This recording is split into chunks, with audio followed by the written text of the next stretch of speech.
So my name is Scott Perry. I'm a compliance professional focusing on business use of cryptography. So a little bit about me, I have been advancing this technology for the last 8 years. Okay, I started at absolutely the beginning of this movement, and I can't tell you this. Just sitting through the last 2 days and seeing talk just about the business use case is very heartwarming for me, because this is what I've been hoping for quite a while. So my background is I am a trusted authority for the internet. So internet public certificate authorities that issue digital credentials to protect web traffic are my clients, okay? As well as US federal certification authorities that issue higher level identity credentials that happened after 9/11. So I've been doing this for the last 18 years. And looking as Bitcoin and blockchain had come up to be a viable technology that could be used to solve the internet identity problem. Because we've always had an internet identity problem, because the protocol used in the internet didn't include identity. So obviously we've been using other providers to do that, and now we can come up with a new scheme that is being developed. And a lot of the architects are part of an organization that I helped found called the Trust Over IP Foundation. So if you want more information, look at that. If you want kind of the background of the technology that Endress is implementing within Velocity, this is the landmark book right here. And I was very pleased to write a chapter on governance and compliance in that area. So that's a little bit more of that. Now, I am driving more of the governance and accountability, because now we're dealing with decentralized ecosystems like Velocity, and we have to come up with ways of how accountability is happening, because the technology will not solve the trust problem solely, okay? And so, because when you're dealing with claims, which is what the Velocity Network is doing, it's an issuer making the claim. So there's two things that happen when an issuer makes a claim. They have to control the private key, and they have to have the basis to actually make the claim.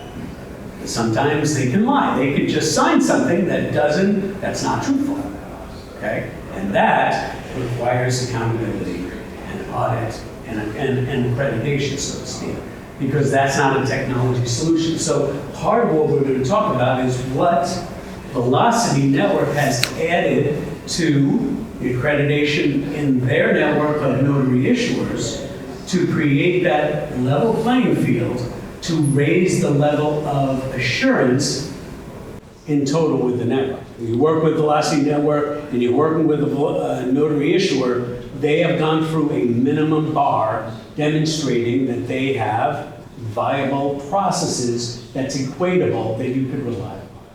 Okay? Right, so let me just do a quick intro about the different kinds of issuers that we have on the Velocity Network, and the kinds of credentials that we're issuing. And then once we get to notary issuing, Scott will really take over and present what he presented to the board yesterday for approval. It got approved at the board yesterday for how we're going to be handling notary issuers going forward. But firstly, let's talk about the kinds of credentials that we're seeing on our wallets. We've got, on our career wallets, we've got driver's licenses, passports, national ID cards, thanks to Yoti. We've got phone numbers and email credentials, which are kind of contact credentials, right? It's a form of identity credential, but it's a bit different. And most of those identity credentials tend to be your more valuable ones. And at the moment, those identity credentials are actually issued by a kind of notary issuer, right? Which we identify separately as identity issuers. Typically, they're being governed by legislation. We'll kind of come back to this at the end of the whole presentation. Also, government bodies are starting to issue mobile driver's licenses, particularly here in the States, using onto Apple and Google Wallets. But going through the kinds of issuers that we have, so we have primary source issuers, notary, and then we've got the two identity ones, right? Primary is what we're thinking about most of the time when you've got first introduced into Velocity, right? The employer issuing an employment credential, the university issuing a degree. The kind of process that we're going through for certifying a primary issuer is that they go through the Velocity Network Know Your Business or KYB check. Okay? That's all they need to do, and then they're approved. Now, that is a process that goes through looking at their registration on a government company register, getting their CAO, their credential agent operator, essentially to say, yep, they're my client, and a few other checks. Checking with their signatory authority, etc. Notary issues. Okay, this is the primary content of the talk here. So we saw pre-check. I hope everyone was there for it. What they do is they do a background screen on someone. They will collect a whole bunch of employment and prior education credentials about that person, and then be able to issue them in bulk to that individual. They send them an email, and they can go and collect them as part of a process that takes place after the background check, right? And then you as an individual get your entire career wallet populated with everything that was background screened. So again, the notary needs to go through the KYB check, but then we're going to go through these particular requirements. It's either one of a PBSA check, which is Scott will be able to speak to, or VNF certification, which he'll also speak to. Then we have the contact, right? Email and phone addresses, and it's typically done by sending a one-time password or OTP to an email address or phone. You'll be used to doing that, right? Whenever you get a new app, you're doing this sort of thing. What are they doing? They're checking that you control the email address at that point in time, or phone. So at the moment, we do KYB check on them, and at the moment we do have a manual process for accrediting organizations that do it, but it's a little ad hoc, and we need to get that a process signed off by the board for that at the moment. And similarly, identity documents, it's unfortunately in the same state. This work that Scott's done will help influence that. But basically, what's a document? Scan of driver's license or liveness photo, KYB check for that organization that wants to do that, and probably just as long as they're certified by one of these existing government legislations, such as NIST 863 here in the States, GBG 45 in the UK or something like that, which again Scott can talk to because he's helping governments actually set this stuff up. That's probably all we'll need. We probably won't come up with some VNF certification for them. There's just no point.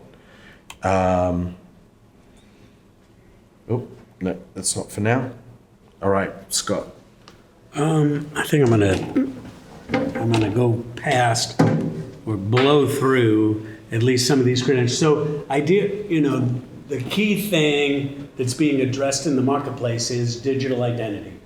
How do you prove that you are who you say you are, that when I have a credential, I authenticate that it is me doing an action, or I can get the access rights to perform things tied to me and only me. And so these are the types of things that I've been working with governments that want to provide these types of services to the citizens. And so they want to use authorized service providers in the identity and credential management and access management space. And I audit them against United States standards. YOT is a member also in the UK. They have a scheme. There's other schemes in Canada that I'm participating with. All different jurisdictions, ecosystems, but it's jurisdictional ecosystems will want their own standard applied to prove that I am who I say I am, and I am the person that is actually performing activity. So there you go. I just blew through a whole bunch of slides. Okay? Now, I want to say a few things about in the marketplace, including Velocity, how is accountability done? It's going to be through transparency. So when I get a credential, I want to know what went into the credential. Okay, what standards went into the credential?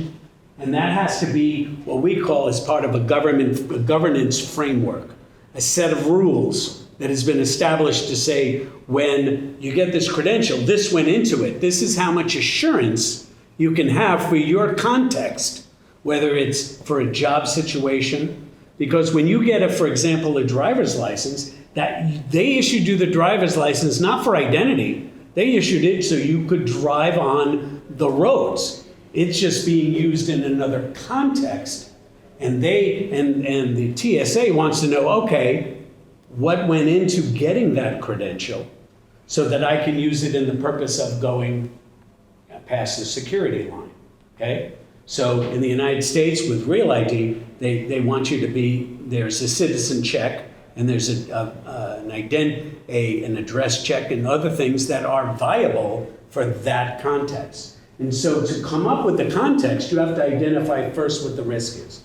So when we looked, and I've been advising Dror and then Eton, around this network, they were working in notary issuers that had already been certified by the Professional Background Check Association, PBSA, but not all of them.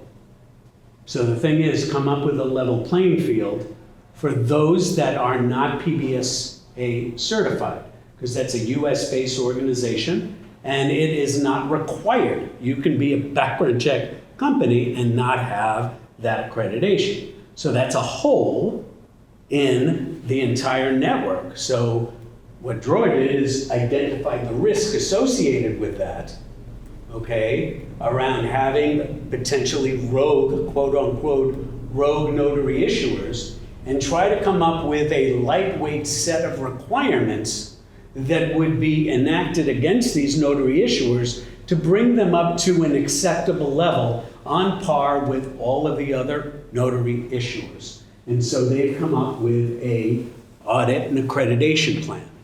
And then a review of that plan would be done to see if everyone's playing by the rules. So this is very consistent, it's a very busy chart here, but this is how all accreditation is done for information systems in a variety of contexts.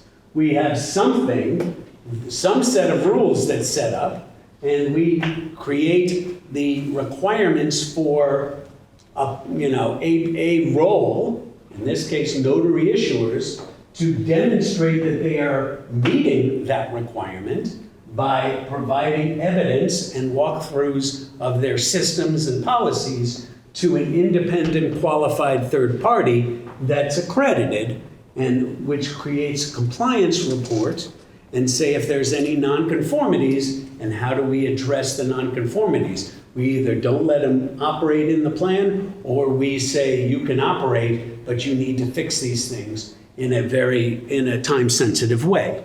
And that is part of the plan that has been enacted. Now, in the larger scenario around the governance and accreditation of this technology, most countries are using an ISO accreditation, certification, audits setup. But that's really around foundational identity, because that's very high risk, and they want great assurance around this whole process of issuing digital identity. And Yoti is actually a big part of that, because he's been involved with certification bodies in the UK and working with a variety of players. Now, Schellmann, my organization, we are a certification body for security standards, but we play with other certification bodies under other jurisdictions. In Velocity's case, they are the accreditor, okay? And they went to, they're the accreditor, and they're using an audit firm that's qualified in order to enact a set of standards. And so what they are asking, and this is fairly new, notary issuers, that they have to, you want to be a member, you got to go through an application, you have to review the requirements associated with being the minimum standard of notary issuers on the network, and you have to submit the form, And then the audit committee, so to speak, of the board, it meets and reviews that application, and then you work with an auditor to demonstrate and submit evidence that you're meeting the requirements as been enacted by the board, by this process. And if there are nonconformities, you have to address them in order, whether they're time sensitive or they would allow a decision made on whether you would actually be able to operate on this particular network. So, I'm not going to go over every single one of these, and this is part of the presentation, but this is the requirements. These are the must statements. Now, I advised, the board and drawer and such, but they own this. The board owns this. This is what they have come up with. And so what they did is they looked at the Professional Background Check Association standards, which are fairly voluminous, and they said, well, let's just take the ones that are absolutely critical to reduce our risk, right? And that's the way it has to be. As long as this is transparent and enacted in a consistent way, this creates trust. So they have a number of governance requirements. If you do not have a PBSA certification, you're going to be part of this. Yes, sir? And just a quick question Sure. that came to my mind right now is that if the board, let's say, approves it, okay. after They the did. process, This was approved yesterday. It's a done deal. They're going to approve it individual coming in, or is it? So individual? the program has been reviewed, and my firm is an approved auditor. Those things were made yesterday. Now, there have been, as Etan mentioned, there are 4 candidates that want to go through the process right away, and others would follow. What's the process So going to those be? applicants, The process was, as I was mentioning, you get. But at the end, like there's an audit approval committee, accreditation Right. approval committee? Right, so this report goes in, applicants assess, we submit the approval package, okay, and the board decides on what to do. If there's no nonconformities, it's a done deal. But if there are minor nonconformities, I would say, and I've advised them to say, you should be approved contingent on fixing your minor nonconformities. If there are major nonconformities, I think you can't be, I would recommend you have to fix them before you become, able to work on the just network. one question is that, and this is probably for other governance committee discussions, but if a member finds out that another member was approved, but somehow later on there is any kind of issue and concern. Yes. And they brought things up for discussion with the board because, something has surfaced. Correct. Which kind of creates a problem. Correct. Obviously part of what needs to be developed and exercised is discretion around the governance process itself. And we haven't done it yet, but they understand the rule, they understand the nature of that, and what you bring up is a very viable question. How do we make it fair for all participants? Right. And they care about that. I can't tell you exactly how they're going to do it, okay? Yeah, there was certainly like at the what happens if there's an issue, those sorts of like after with someone who's already approved, an organization that's already approved, that was raised in the board meeting yesterday as we need to work on these elements. But let's just get everything going for now. Yeah, there's a lot of words here, but I just wanted to throw them up there so you can have an understanding that there was due diligence associated with actually putting together the program. So the program, and you'll get certified for 3 years. And you'll have, after the first year, you'll probably have a light touch to make sure that you're still conforming because they didn't want an aggressive thing. It's going to be a light audit no matter what.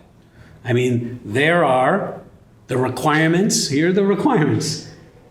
It's in 2 pages, okay? I deal with audits, 400 requirements, okay? And it's really taxing to organizations. This is really fairly lightweight, and the Velocity wanted it that way. But they wanted something, right?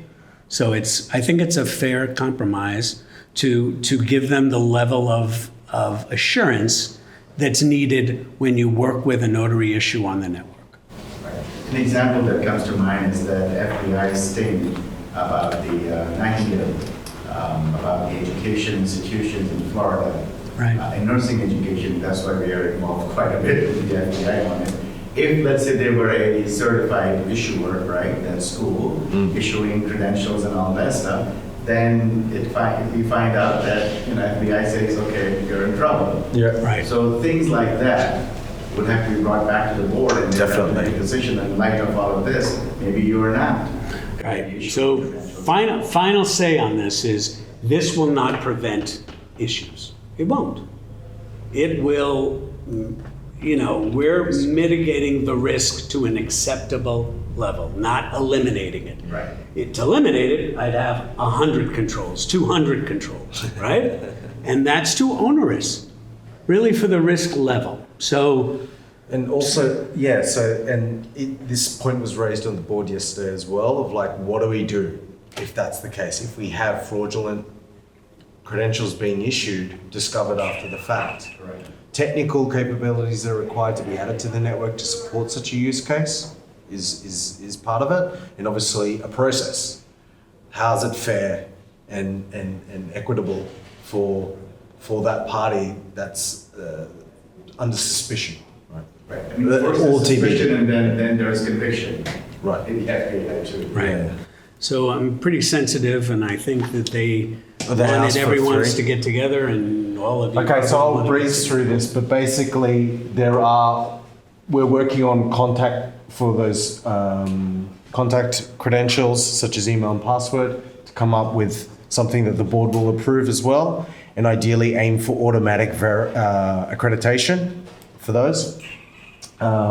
Support OTP and OIDC. If you want like authentication for getting those. If you want something else, contact me in there. And then document identity issue accreditation. We kind of touched on it very quickly. Yeah, these are some. These are existing government-based accreditation frameworks, which we can just piggyback. Do we have a copy of these slide decks anywhere? Are you going to make it available to all the attendees, or how does it? Can you answer that question? What was a copy of the slide deck for the presentation? Because I know we've been taking pictures, but we missed quite a bit. I'm sure we can. I think last year we shared most of them when we shared all the videos and everything else. So all this is being recorded, we'll make it available. At the very least, the recording to include that. Okay. So I don't see that you could have shared the slide there. Yeah, that would be wonderful. Yeah. This would be fantastic. So that's it. Which is that.